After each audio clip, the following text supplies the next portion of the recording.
Hi guys! Welcome back to our channel. So for today's episode, nandito tayo ngayon sa ating project. Dito yan in Kamuning area, EDSA Kamuning, ang Victoria Sports under San Jose Builders. So titingnan natin kasi tomorrow will be the start of our general construction. Gusto ko pakita sa inyo kung ano yung nadatnan natin sa unit na to. So tara, ikutin natin.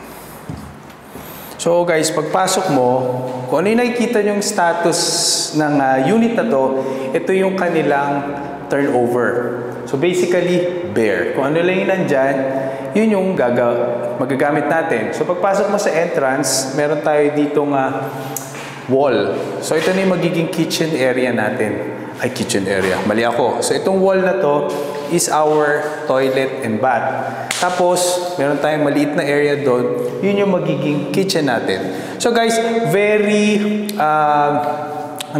masalimuot itong project na to kasi syempre super bare and maraming gagawin. We want this project to be livable sa ating client which is based in Japan. So habang nandun sila, gagawin natin to. And ang experience pala natin dito sa project na to is, guys, kung kumuha kayo ng unit dito, medyo mahirap magpa-approve ng permits and very mahigpit. Actually, meron kami ditong dalawa pang projects after nito, pero kinancel na namin kasi nga, as per admin, isang beses lang pwede gumawa yung mga private contractors dito.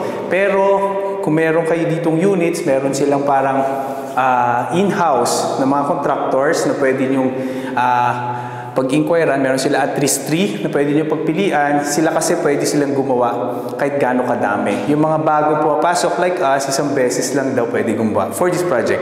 Anyway, so itong bathroom natin, silipin natin. So bare lang siya, semento lang.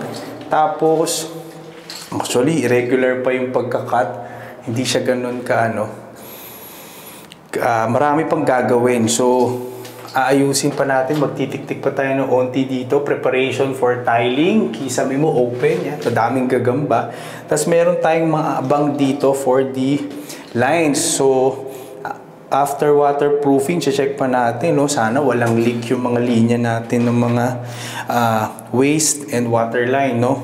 Pag pinagana natin. So, ito yung ating toilet area. So itong area, ang kabuang sukat nito is around 26 square meter.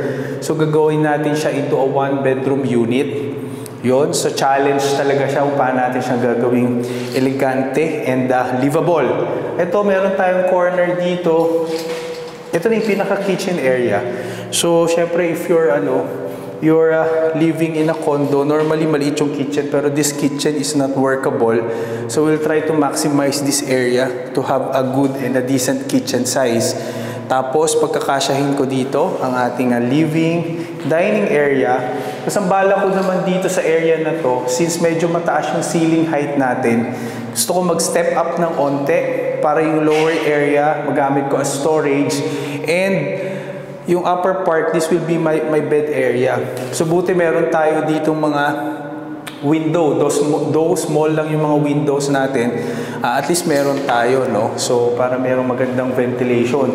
So anyway, ang magandang positive lang dito is medyo squarish yung ating size.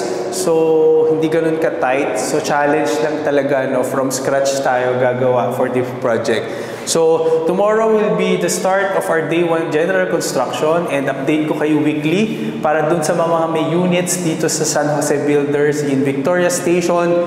Yan, so I hope this will be an inspiration for you guys. Thank you for watching our channel and see you again on our next vlog. Bye-bye!